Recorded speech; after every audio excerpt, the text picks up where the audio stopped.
Hello friends, आज हम लोग क्षत्रियों के कार्य देखेंगे। इससे पहले हम लोगों ने वर्ण व्यवस्था की चर्चा की थी। उसमें हम लोगों ने 4 वर्ण देखा था: ब्राह्मण, क्षत्रिय, वैश्य और शूद्र। तो ब्राह्मण के जो कार्य थे, ब्राह्मण के जो अधिकार थे, उसका अध्ययन हम लोगों ने कर चुका था। अब हम लोग देखेंगे कि क्षत्रियों के क्या कार्य हैं और उनके क्या कर्म हैं, उनके क्या धर्म है, इसके बारे में हम लोग देखेंगे। क्षत्रियों के कार्य, ऋग्वेद में इसे ही छत्र कहा गया है, जिसका शाब्दिक अर्थ होता है छत, अर्थात हानि से रक्षा करने वाला। यहाँ पे कहा जा रहा है, जो ऋग्वेद है उसमें क्षत्रियों के लिए छत्र शब्द का प्रयोग किया गया है, जिसका शाब्दिक अर्थ होता है छत। मतलब उसका एक्चुअल मीनिंग निकाले तो वो होता है हानि से रक्षा करने वाला। तो हम लोग जानते हैं ऋग्वेद के अलावा और 3 वेद हैं: ऋग्वेद, यजुर्वेद, सामवेद, अथर्ववेद। तो ऋग्वेद में क्षत्रियों के लिए इस प्रकार के शब्द यूज किए गए हैं, शब्द का प्रयोग किया गया है। महाभारत में इस वर्ण के विशिष्ट धर्म, अध्ययन, प्रजा की रक्षा, यज्ञ कराना तथा दान देना बताए गए हैं। महाभारत की रचना 400 ईसा पूर्व से 400 ईस्वी सन के दौरान की गई है। तो महाभारत वेद व्यास द्वारा लिखित है। तो उसमें क्षत्रियों के लिए जो काम बताए गए हैं वो है अध्ययन, प्रजा की रक्षा, यज्ञ कराना, दान देना इत्यादि। गीता में श्री कृष्ण ने क्षत्रिय वर्ण के स्वाभाविक कर्मों का उल्लेख किया है। तद अनुसार शौर्य, शूरवीरता, तेज, धैर्य, चतुरता, युद्ध क्षेत्र से ना भागना, दान देना तथा ईश्वर भक्ति, ये क्षत्रिय के स्वाभाविक कर्म होते हैं। गीता ये एक ग्रंथ है, धार्मिक ग्रंथ है। इनमें जो कृष्ण है वो बोलते हैं कि जो क्षत्रिय का स्वभाव होना चाहिए, जो गुण होना चाहिए, जो काम होना चाहिए, वो है शौर्य प्रदर्शन, तेज, धैर्य, युद्ध क्षेत्र से ना भागना, चतुर होना, दान देना, ईश्वर में विश्वास रखना। ये सभी काम क्षत्रियों के लिए गीता में बताए गए हैं। अर्थशास्त्र में अध्ययन, याजन, शस्त्र द्वारा जीविकोपार्जन तथा सभी प्राणियों की रक्षा को क्षत्रियों का धर्म कहा गया है। यहाँ पे अर्थशास्त्र के जो लेखक है वो कौटिल्य हैं। उनके अनुसार जो क्षत्रिय का धर्म है, मतलब कि जो काम है, वो है अध्ययन, याजन, पूजा पाठ कराना, शस्त्र द्वारा जीविकोपार्जन, मतलब कि जो भी युद्ध होंगे उसके द्वारा खुद की जीविका चलाना, एवं सभी प्राणियों की रक्षा, ये सभी कार्य अर्थशास्त्र में बताए गए हैं कौटिल्य के द्वारा। मनुस्मृति में प्रजा रक्षण, दान, यज्ञ, वेद पाठन तथा विषयों में अनासक्ति को क्षत्रिय का कर्तव्य माना गया है। यहाँ पे जो मनुस्मृति है वो बोलते हैं कि मतलब कि मनु बोलते हैं कि प्रजा की रक्षा, दान, यज्ञ करना, पाठन, पढ़ना और विषयों में उदासीनता, मतलब खूब ज़्यादा अध्ययन, मतलब कि मनु के अनुसार क्षत्रियों को खूब ज़्यादा अध्ययन नहीं करना चाहिए। इसमें क्षत्रियों के ऊपर ब्राह्मण की श्रेष्ठता बताते हुए लिखा गया है: 10 वर्ष का ब्राह्मण भी 100 वर्ष के क्षत्रिय से श्रेष्ठ होता है। दोनों की स्थिति समाज में पिता पुत्र जैसी है। यहाँ पे जो मनुस्मृति है वो उसमें मनु बताते हैं या फिर मनु बोलते हैं कहा जाए तो 10 वर्ष का अगर ब्राह्मण है तो वो 100 वर्ष के क्षत्रिय को हरा सकता है। इस प्रकार से वो ब्राह्मण को श्रेष्ठ साबित करते हैं मनुस्मृति में मनु के द्वारा। 7वीं सदी के चीनी हुएनसांग ने क्षत्रियों को राजाओं की जाति बताया है। यहाँ पे जो चीनी यात्री है हुएनसांग या फिर हेनसांग, वो बोलते हैं कि जो क्षत्रिय है ना वो राजा की जाति है, मतलब वही राजा बनते हैं, ऐसा हुएनसांग के द्वारा कहा गया है। ये हर्षवर्धन के काल में भारत आए थे। पूर्व मध्यकालीन लेखक भी युद्ध तथा शासन को क्षत्रियों की स्वाभाविक वृत्ति मानते हैं और उनकी शूरवीरता की प्रशंसा करते हैं। पूर्व मध्यकालीन मतलब हर्षवर्धन की मृत्यु के बाद जो भी अरब लेखक हुए वो अगर उनको देखा जाए तो वो भी क्षत्रियों का मतलब बोलते हैं कि ये शासन ही करेंगे, ऐसा ही इनका वृत्ति था, मतलब यही उनका काम था। और वो उनकी शूरवीरता, मतलब जिस प्रकार से वो युद्ध कला में प्रशिक्षित रहते थे, तेज रहते थे, उनकी शूरवीरता को देखकर वो उनकी प्रशंसा करते हैं मध्यकालीन लेखक। प्राचीन साहित्य में कुछ क्षत्रिय शासकों के नाम मिलते हैं जो अपने दार्शनिक ज्ञान के लिए विख्यात थे तथा उन्होंने ब्राह्मण तक को शिक्षा प्रदान किया था। यहाँ पे कहा जा रहा है जो प्राचीन साहित्य है, जिस प्रकार हम लोग बहुत सारे साहित्य देखते हैं ना, धार्मिक साहित्य, बौद्ध साहित्य, जैन साहित्य, तो उसी प्रकार उनमें मतलब कि प्राचीन साहित्य में क्षत्रिय शासक, ऐसे भी क्षत्रिय शासकों का नाम मिलता है जो ब्राह्मणों को शिक्षा देते थे।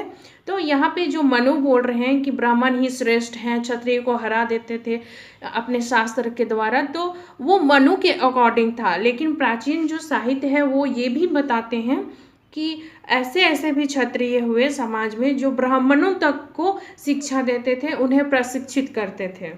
विदेह के राजा जनक ने यज्ञवल्क्य को शिक्षा दी तथा धार्मिक वाद विवाद में उन्होंने ब्राह्मणों को पराजित किया। यहाँ पे जो विदेह है एक जगह है, तो वहाँ के जो राजा थे जनक, उन्होंने यज्ञवल्क्य, ये ब्राह्मण थे और ये क्षत्रिय थे जनक, तो उन्होंने यज्ञवल्क्य को शिक्षा प्रदान की। जो हम लोगों ने अभी यहाँ पे पढ़ा वही चीज़ है कि ब्राह्मणों उनको यहाँ पे क्षत्रियों के द्वारा शिक्षा दी जा रही है, और वो शिक्षा कौन दे रहा है? जनक यज्ञवल्क्य को दे रहे हैं, और वो ब्राह्मणों को भी पराजित कर देते थे जनक, क्षत्रिय होते हुए भी। तो ऐसा नहीं है कि मनुस्मृति बोल रहा है तो वो एकदम ही सही है। इसके अलावा भी और भी ग्रंथ हैं जो ये दिखाते हैं कि क्षत्रिय जो होते थे वो ब्राह्मणों से भी श्रेष्ठ होते थे शास्त्र में। तो ऐसा हमें नहीं मानना है कि जो मनु बोल रहे हैं एकदम सत्य है, हमें सभी ग्रंथों को साथ लेकर अध्ययन करना पड़ता है। पांचाल के राजा प्रवाहन, जैवली, कैके, नरेश, अश्वपति आदि भी अपने ज्ञान के लिए प्रख्यात थे। इन्होंने ब्राह्मणों को भी शिक्षा दी थी। यहाँ पे वही बात को बताया जा रहा है कि जो क्षत्रिय होते थे ना, वो भी शास्त्र में मतलब ज्ञान में इतने अधिक पारंगत होते थे, इतने अधिक तेज होते थे कि वो ब्राह्मणों तक को भी शिक्षा देते थे। तो उनमें से और एक नाम है पंचाल के प्रवाहन जैवली, और ये कैके के अश्वपति, तो इन्होंने ब्राह्मणों तक को शिक्षा दी थी। अपनी शक्ति के बल पर कभी कभी क्षत्रिय ब्राह्मणों के सामाजिक श्रेष्ठता के दावे को चुनौती दे देते थे। बुद्ध काल में उनकी प्रतिष्ठा ब्राह्मणों से अधिक हो गई थी। यहाँ पे कहा जा रहा है कि हमेशा ब्राह्मण को समाज में ऊंचा देखना क्षत्रिय हमेशा बर्दाश्त नहीं करते थे।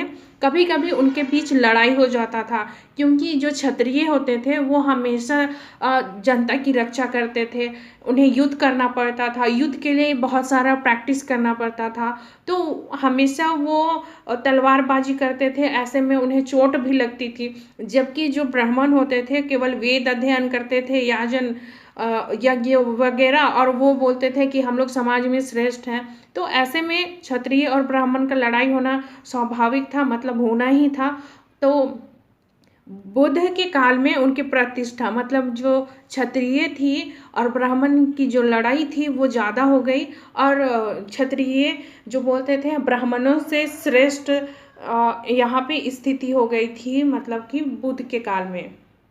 स्वयं बुद्ध ने क्षत्रिय को ब्राह्मण से श्रेष्ठ बताया है। यहाँ पे कहा जा रहा है कि जो बुद्ध थे, गौतम बुद्ध, उन्होंने क्षत्रिय को, मतलब कि जो क्षत्रिय वर्ण है उसे ब्राह्मण से श्रेष्ठ बताया है, और बुद्ध भी स्वयं क्षत्रिय ही थे। किंतु प्राचीन शास्त्रों में क्षत्रिय को वेद पढ़ाने, दान देने तथा यज्ञ कराने का अधिकार नहीं दिया गया है। लेकिन भी हम लोग तो ये बुद्ध काल में देख रहे हैं और बाद के समय में देख रहे हैं कि ब्राह्मण और क्षत्रिय लड़ रहे हैं कि हम श्रेष्ठ हैं, हम श्रेष्ठ हैं। लेकिन जो प्राचीन ग्रंथ है उसमें ये बोला जा रहा है कि जो क्षत्रिय हैं उन्हें यज्ञ कराना, दान देना, लेना, ये सब नहीं कराना है, मतलब ये काम केवल ब्राह्मणों का ही है। क्षत्रिय का आपातकालीन धर्म वैश्यवृत्ति, कृषि या व्यापार था। मतलब कि जो क्षत्रिय थे, आपातकालीन का धर्म, मतलब कि कोई भी घटना हो जाती है, कोई भी समय तो हमेशा सबका साथ नहीं न देता है, तो ऐसे मुश्किल की घड़ी में वो, मतलब कि क्षत्रिय वैश्यवृत्ति, मतलब कि कृषि से संबंधित, व्यापार से संबंधित काम कर सकते हैं। यहाँ पे वही बात को कहा जा रहा है कि वो समय ठीक नहीं रहने पर ये नहीं है कि केवल शस्त्र चलाएंगे, ऐसा नहीं है। वो अपना व्यवसाय भी बदल सकते थे। तो व्यवसाय में क्या बदल सकते थे? तो वो कृषि कर सकते थे, व्यापार कर सकते थे। मनुस्मृति में कहा गया है कि यदि वह व्यापार करे तो उसे नमक, पशु, मनुष्य, विष, मधु, मांस, चमड़ा, हड्डी, लोहा इत्यादि का क्रय विक्रय तथा व्यापार नहीं करना चाहिए। यहाँ पे कहा जा रहा है, जो मनुस्मृति है वो बोल रहे हैं आपातकालीन स्थिति, मतलब कि जब क्षत्रिय का समय खराब चले तो वो व्यापार कर सकता है। तो व्यापार में क्या, उसे खरीद बिक्री नहीं करना है, मतलब कि वो किस चीज़ का व्यापार नहीं कर सकता है, तो वो है नमक, पशु, विष। तो इस प्रकार जो भी हैं वो प्राचीन काल में मनु के द्वारा बताया गया है कि ये कार्य क्षत्रिय को नहीं करना चाहिए। उसे सूदखोरी से भी विरत रहने की सलाह दी गई है। मतलब कि मनुस्मृति में यह भी कहा गया है कि जो क्षत्रिय है उसे सूदखोर मतलब सूद का पैसा नहीं लेना चाहिए, इससे दूर रहना चाहिए। तो इस प्रकार हम लोग देखते हैं कि क्षत्रिय के लिए बहुत से काम तो थे, लेकिन ऐसे बहुत से काम थे जिन्हें उन्हें नहीं करना था। तो इस प्रकार हम लोग देखते हैं कि प्राचीन ग्रंथ भी है, वो बोल रहे हैं कि क्षत्रियों को ब्राह्मणों का काम नहीं करना चाहिए। तो इस प्रकार जो क्षत्रिय हैं वो रक्षण का काम करते हैं, रक्षा करते हैं। तो इस प्रकार हम लोग क्षत्रियों के कार्य देख लिए।